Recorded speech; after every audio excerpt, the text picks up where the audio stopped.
नर्मदा मात की, राजेश्वर भगवान की, पिताजी महाराज की, भारत माता की जय जवान जय किसान। खूब खूब आभार।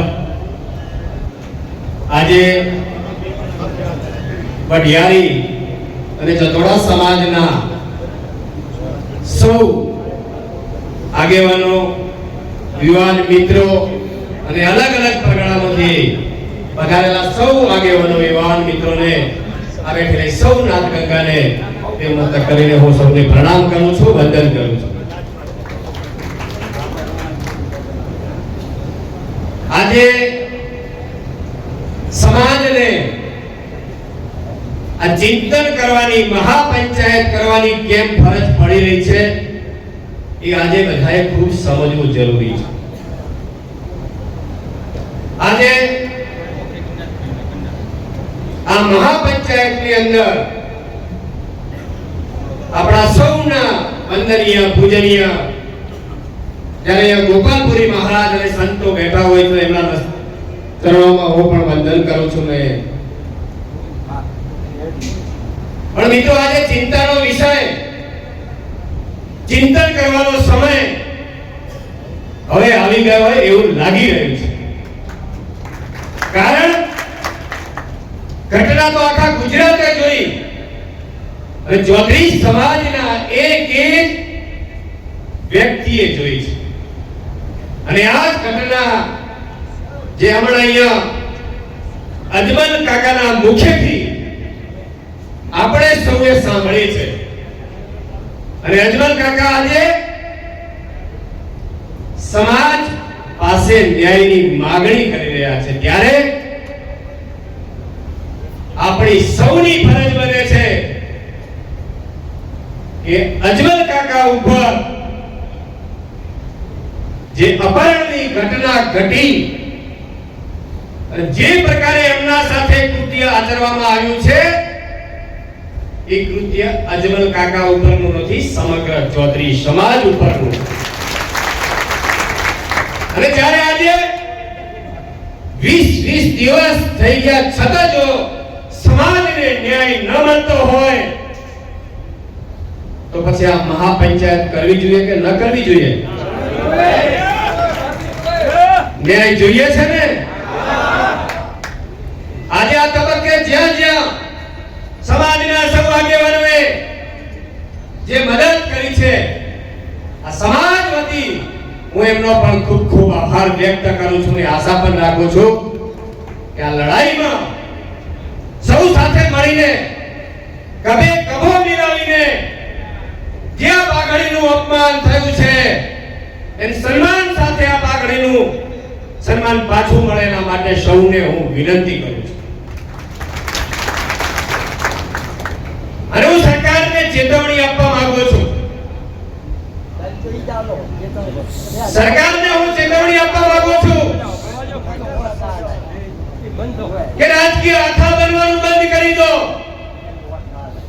કાયદો બધા માટે સરખો છે અને જ્યારે 20 દિવસથી એક સમાજ ન્યાયની જ્યારે માંગણી કરતો હોય અને જ્યારે જે પોલીસ સ્ટેશનની હદની અંદર ઘટના ઘટતી હોય, જે હજારો લોકોની આસ્થાનું કેન્દ્ર હોય,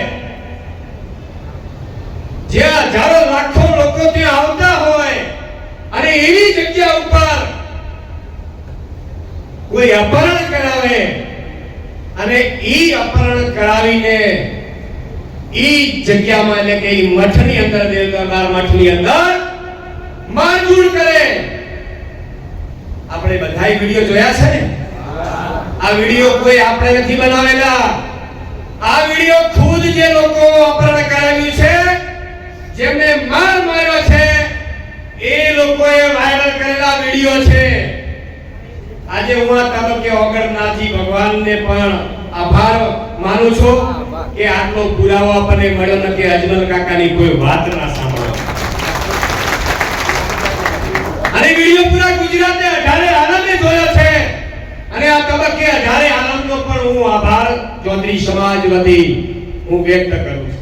આભાર માનું છું કે પૂરા ગુજરાતના લોકો આ જે ઘટના ઘટી છે એમાં સાથે છે અને એટલા માટે ગુજરાતમાંથી ફોન આવે છે કે સમાજના આગેવાનો કેમ બોલતા નથી અને એટલે આજે અમારે પણ શરમથી ઝૂકવું પડે છે. એટલા માટે હું વિનંતી કરું છું જે હોય તે, પણ આજે સમાજને જરૂર છે, આજે સમાજને ન્યાય જોઈએ છે અને એના માટે સૌ આગળ આવીને આજે બાગડીનું સન્માન થયું છે પાછું મળે એના માટે હું ભેમાભાઈ ચૌધરી બે હાથ જોડીને વિનંતી કરું. કારણ કે જે પ્રકારની રાજનીતિ થતી હોય તો જ્યારે રાજનીતિ કરવી છે ત્યારે કરીશું. આજે સમાજ ન્યાય માંગે છે અને આ ન્યાયની અંદર હું પોલીસને એ ચેતવણી માંગુ છું કે એવું ન સમજતા ચૌધરી સમાજમાં ભાગલા છે. ચૌધરી સમાજ આજે પણ એક છે ને એકતાના દર્શન આજે અહીંયા થઈ રહ્યા છે. એટલા માટે બનાસકાંઠાના એસપી ને ડીવાયએસપી ને અને તપાસ કરનાર પોલીસ અધિકારીને હું વિનંતી કરું છું અને ચેતવણી પણ આપું છું. કાયદો બધા માટે છે.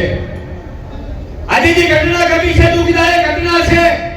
વિડિયોમાં સ્પષ્ટપણે દેખાય છે કે જેને અપહરણ કરાવ્યું છે સમાજ બોલી રહ્યો છે.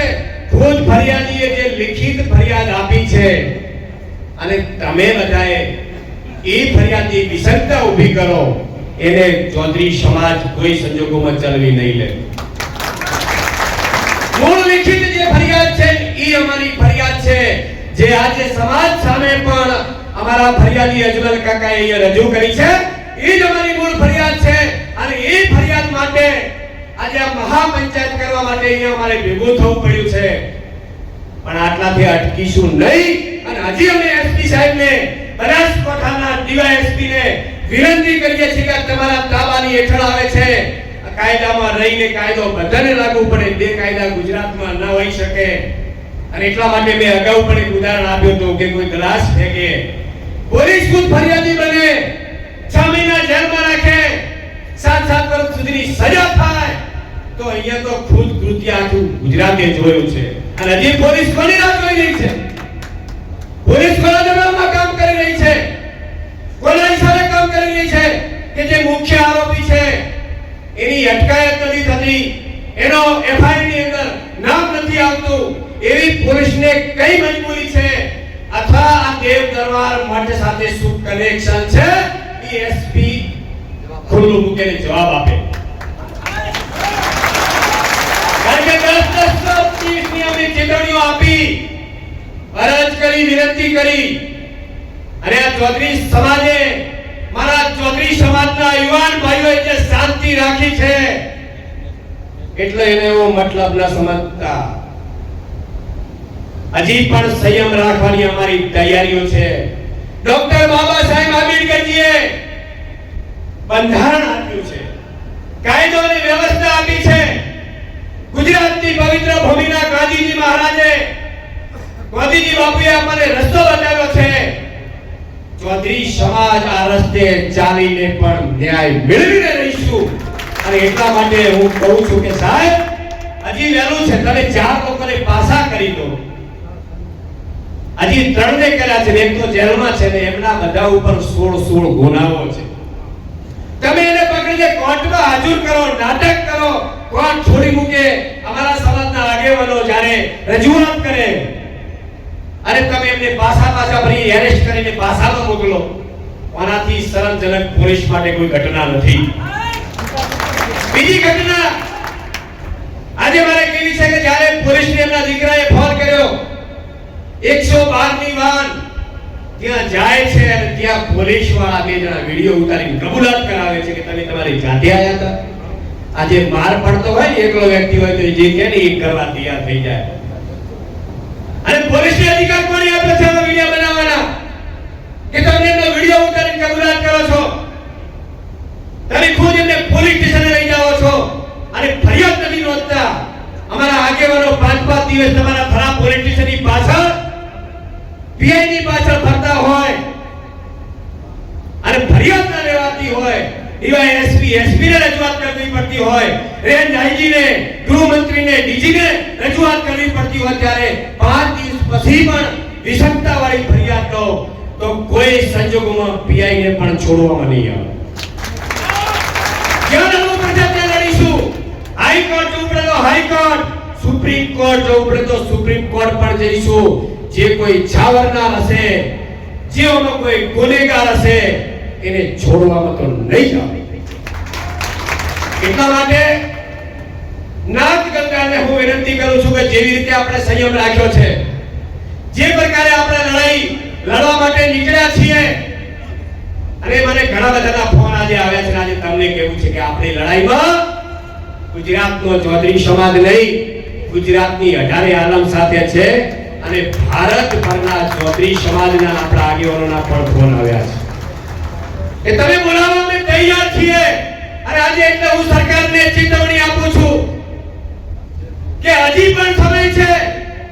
અમે કોઈ ખોટા વ્યક્તિઓને ગુનામાં સંડોવવા માંગતા નથી, પણ વિડિયોની અંદર ખુદ આરોપી દેખાય છે, આરોપી ખુદ કબૂલાત કરે છે, અને એ આરોપીએ રેકોર્ડિંગ પણ વાયરલ લોકોના થયા છે, ને એમાં કબૂલાત પોતે કરે છે કે મારી ભૂલ થઈ ગઈ છે, હવે શું કરવું.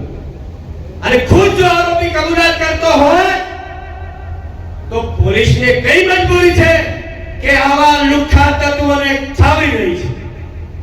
એ મહંત કેવાને લાયક નથી. મહંત કેવો હોય? આપણા ઋષિ મુનિઓએ આજે મઠની પરંપરાઓ, જે આસ્થાના કેન્દ્રો છે, અને એવું કહેવાય છે કે જે માફી માંગતો ને માફ કરી દે એને સંત કહેવાય. સંત કોને કહેવાય? કે અંધકારમાંથી પ્રકાશ તરફ લઈ જાય, એને સંત કહેવાય. સાચું માર્ગદર્શન આપે એને સંત કહેવાય. અને એટલા માટે તો મને હજી પણ શંકા છે કે અમારા હજારોની આસ્થાનું કેન્દ્ર જો આવા લુખ્ખા તત્વોનો જો અડ્ડો બનતો હોય તો એને તો કોઈ સંજોગોમાં ચલવી નહીં લેવું. અને હું ટ્રસ્ટી ગણને પણ સજ્જન લોકો છે એમને પણ આ તબક્કે વિનંતી કરું છું કે આપણી પણ એટલી જવાબદારી બને છે કે આપણા મઠની અંદર આવા લુખ્ખા તત્વોનું બેફામપણે એનો દુરુપયોગ થતો હોય તો આપણા પાસે પણ હું જવાબ માંગુ છું કે આપણે આ કાર્યવાહી શું કરી. આપણું પણ નિવેદન અનિવાર્ય છે કે આપણા મઠની અંદર આ ઘટના ઘટી છે, અને આ બાબતે હજી સુધી નિવેદન નથી આવ્યું, એ અમારા માટે દુઃખદાયક છે. અને એટલા માટે